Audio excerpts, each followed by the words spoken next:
여러분, 혹시 역사책 한 구석에서나 겨우 찾아볼 수 있는 그런 법에 대해 들어보셨나요? 보통은 그냥 연방준비제도, 그러니까 우리가 아는 그 연준이 만들어지기 전에 디딤돌 정도로만 생각하고 넘어가는 법이 하나 있습니다. 그런데요, 만약 이 임시방편으로 급하게 만들어졌던 법이 없었다면 아마 20세기 미국의 역사는 우리가 아는 것과는 전혀 다른 모습이었을지도 모릅니다. 오늘은 바로 그 법, 1908년에 만들어졌다가 지금은 거의 잊혔지만 사실상 미국 경제 전체를 구해냈던 아주 결정적인 법, 올드리치 블루랜드 법에 대한 이야기를 한번 시작해 보겠습니다. 자, 지금부터 1907년 10월 말 뉴욕 월스트리트를 한번 가보겠습니다. 화면에 보이는 이 엄청난 인파, 이 사람들은 무슨 인기 공연 티켓을 사려는 게 아니에요. 평생을 모은 자신의 돈, 그 돈을 찾기 위해서 니커보커 신탁회사 앞에 몇 블럭이나 되는 긴 줄을 서 있는 겁니다. 그런데 잠시 후에 은행 직원이 굳은 표정으로 나오더니 문을 닫겠다고 선언합니다. 그 마지막 희망마저 사라지는 바로 그 순간, 말 그대로 공포가 마치 전류처럼, 전염병처럼 도시 전체로 순식간에 퍼져나갑니다. 네, 당시 미국 경제는 그야말로 금융 심장마비 상태에 빠진 거나 다름없었습니다. 지금 우리가 너무나 당연하게 생각하는 것들 있잖아요. 그럼 금융 안전망이라는 게 아예 없었어요. 중앙은행인 연준도 없었고 내 예금을 보호해줄 예금자 보험도 없었고 당연히 정부가 나서서 도와줄 구제금융기금 같은 것도 전혀 존재하지 않았습니다. 정말 위태롭게 짝이 없는 상황이었죠. 정부는 그저 속수무책으로 지켜볼 수밖에 없었고 이 거대한 나라, 미국 경제의 운명이 단 한 사람, 당시 70살이었던 금융거물 JP 모건의 어깨에 전부 달려 있었습니다. 그가 사실상 민간 중앙은행 역할을 한 건데요. 다른 은행가들을 거의 윽박지르다시피 해서 돈을 모아 간신히 시스템 붕괴를 막긴 했습니다. 하지만 여러분, 이게 근본적인 해결책이 될 수는 없겠죠.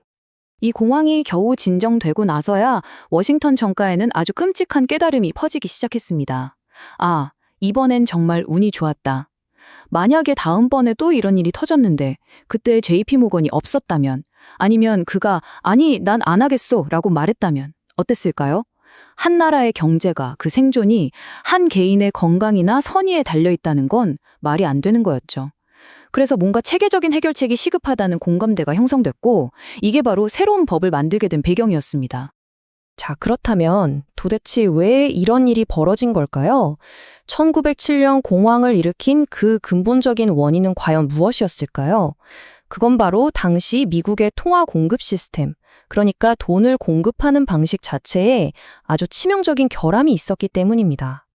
당시 미국 통화 시스템은 한마디로 비탄력적이었어요. 이게 무슨 말이냐면요. 돈을 더 찍어내고 싶으면 반드시 그 돈의 가치만큼 미국 국채를 담보로 맡겨야만 했습니다. 그러니까 경제가 막성장해서 돈이 더 필요한 상황이 와도 정부가 국채를 더 발행하지 않으면 돈을 찍어낼 방법이 없었던 거죠. 근데 공황이 터지면 어떻게 되나요? 사람들이 불안하니까 은행에서 돈을 다 빼서 집에 쌓아두잖아요. 그럼 시중에 돈이 바싹 말라버리는 겁니다. 비유하자면 우리 몸에 피가 돌아야 살 수 있는데 모두가 자기 피를 뽑아서 항아리에 담아두는 거나 마찬가지였던 거죠.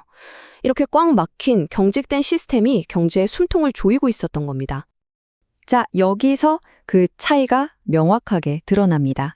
기존 시스템은 국채라는 족쇄에 꽁꽁 묶여 있었죠. 그런데 올드리치 브릴랜드법이 내놓은 아이디어는 그야말로 혁명적이었습니다. 위기 상황에서는 국채가 아니더라도 은행이 가진 진짜 자산들, 예를 들면 기업에 해준 대출이나 철도 채권 같은 실물 상업 자산을 담보로 잡고 긴급 화폐를 발행해 주자는 거였어요. 이건 단순히 돈을 더 찍자는 수준이 아니라 돈이란 무엇인가 하는 그 정의 자체를 근본적으로 바꾸는 아주 급진적인 생각이었습니다. 이렇게 해서 1908년에 올드리치 브릴랜드 법이 탄생하게 됩니다. 하지만 이 법은 처음부터 환영받지 못했어요. 수많은 정치적 반대 속에서 나온 정말 어쩔 수 없는 타협안이자 임시 방편이었거든요. 딱 비유하자면 자동차 트렁크에 있는 스페어 타이어 같은 존재였어요. 평소엔 아무도 신경 안 쓰고 사실 쓰고 싶어 하지도 않잖아요? 하지만 혹시 모를 사고를 대비해서 그냥 넣어두는 딱 그런 존재였습니다. 그런데 이 법이 작동하는 방식은 생각보다 굉장히 영리했습니다. 먼저 정부가 거대한 중앙은행을 만드는 대신에 지역은행들이 자발적으로 모여서 전국통화협회라는 걸 만들게 합니다. 그리고 위기가 터지면 은행들이 가진 대출이나 채권 같은 자산들을 이 협회에 가져와요.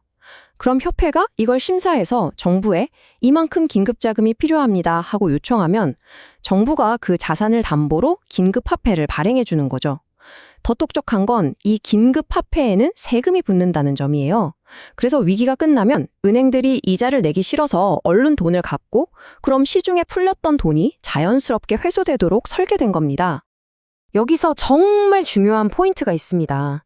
이 법은 영구적인 법이 아니라 딱 6년짜리 임시 법안이었다는 사실이에요. 만료일이 1914년 6월 30일로 정해져 있었죠. 당시 사람들은 모두 이렇게 생각했습니다. 아, 그 전에 제대로 된 중앙은행, 즉 연준이 만들어질 테니까 저 스페어 타이어는 한 번도 안 쓰고 그냥 버리게 될 거야. 모두가 그렇게 굳게 믿고 있었죠. 하지만 역사는 전혀 다른 계획을 세우고 있었습니다. 자, 이제 이야기는 바로 그 순간으로 넘어갑니다. 모두에게 잊혀가던 이 임시법안이 갑자기 미국 전체의 유일한 희망이 되어버린 1914년의 그 뜨거운 여름으로 말이죠. 이 시간 순서를 한번 보세요. 정말 기가 막히게 아슬아슬한 상황이 펼쳐집니다. 1913년 12월에 새로운 시스템인 연방준비법이 통과는 됐어요. 하지만 아직 준비가 안 돼서 문을 열지는 못했죠. 그런데 그 임시법안, 올드리치 브릴랜드 법이 만료되는 날이 바로 1914년 6월 30일이었습니다. 그리고 그 직전인 6월 28일에 사라예보에서 총성이 울리죠. 정말 딱 그 찰나의 빈틈, 옛 시스템은 사라지고 새 시스템은 아직 작동하지 않는 그 완벽한 공백기에 세계적인 재앙이 터져버린 겁니다. 정말 끔찍할 정도로 타이밍이 안 좋았죠. 제1차 세계대전이 터지면서 1907년 공황과는 정말 비교도 안 될 만큼 거대한 금융 쇼크가 미국을 덮쳤습니다. 유럽에 전쟁이 나니까 유럽 투자자들이 전쟁 자금을 마련하려고 가지고 있던 미국 주식이나 채권 같은 자산들을 마구 내다 팔기 시작한 거예요. 그리고는 그 돈을 달러가 아닌 금으로 바꿔달라고 요구했습니다. 이러니까 미국의 금 보유고가 순식간에 바닥날 위기에 처한 거죠. 국가가 파산할 수도 있는 상황이었습니다. 바로 그때였습니다. 윌리엄 매거두 재무장관이 먼지 쌓인 서랍에서 유일한 무기를 꺼내들었습니다. 바로 올드리치 브릴랜드 법이었죠. 이 법을 즉시 발동시켰고 불과 몇 주 만에 무려 3억 8천만 달러가 넘는 긴급통화가 인쇄돼서 미국 전역으로 공급됐습니다. 이게 지금 돈으로 환산하면 수십억, 수백억 달러에 달하는 어마어마한 규모의 돈이었습니다. 그 결과는 어땠을까요? 한마디로 완벽한 성공이었습니다. 1907년과는 다르게 주요 은행이 파산하는 일도 없었고 은행이 돈을 못 내주겠다고 선언하는 사태도 벌어지지 않았습니다. 금리는 안정됐고 대중들의 공포는 완전히 가라앉았죠. 미국 경제가 파멸의 문턱에서 구원받은 겁니다. 아무도 원치 않았던 그 낡은 스페어 타이어가 역사상 가장 큰 위기의 순간에 제 역할을 100% 완벽하게 해낸 거죠. 결국 올드리치 브릴랜드 법은 1915년에 연준이 본격적으로 자리를 잡으면서 공식적으로 역사 속으로 사라졌습니다. 하지만 그렇다고 그 법이 완전히 없어진 건 아니에요. 그 법이 남긴 생각, 그 유산은 오늘날 우리 금융 시스템 안에 마치 유령처럼 남아서 계속해서 우리에게 영향을 미치고 있습니다. 이 법이 얼마나 대단했는지는 한 15년쯤 뒤에 터진 대공황 때의 연준과 비교해보면 더 명확하게 알 수 있습니다. 1914년의 올드리치 브릴랜드 시스템은요, 위기가 오면 은행들이 필요에 따라 바로 작동시킬 수 있는 거의 자동 안전밸브 같은 거였어요. 그런데 1930년대의 연준은 달랐습니다. 연준 이사들이 모여서 토론하고 논쟁하고 결정을 내려야만 움직이는 재량적 시스템이었죠. 결국 그들은 잘못된 판단과 내부 갈등으로 행동을 주저했고 그 결과는 우리 모두가 아는 대공황이었습니다.